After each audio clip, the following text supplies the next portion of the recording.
Hi అండి. అందరూ ఎలా ఉన్నారు?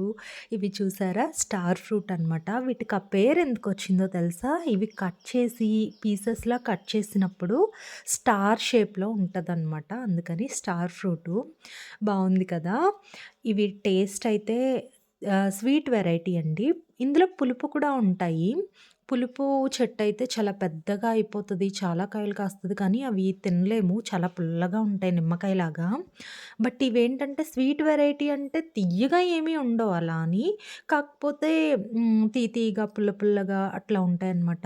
అలా ఒట్టిగా తినడం కంటే కూడా పీసెస్‌లా కట్ చేసి ఉప్పు, కారం వేసుకొని తింటే మాత్రం అబ్బా! అద్దిరిపోతది. అసలు ఎవ్వరికైనా నచ్చి తీరాల్సిందే. చాలా బావుంటాయి. మా చెట్టుకి చూడండి ఉన్నది బుడ్డ చెట్టండి. అసలు ఎదగట్లేదు. 2 ఇయర్స్ అయింది నేను వేసి. కానీ అంతే ఉంటుంది. కాయలు కాస్తుంది. నాకు తెలిసి ఇది కుండీలో గూడా పెంచుకోవచ్చనమాట. ఇలా యెల్లో కలర్ అయినవి మాత్రం చాలా బావుంటాయి టేస్టు. Thank you for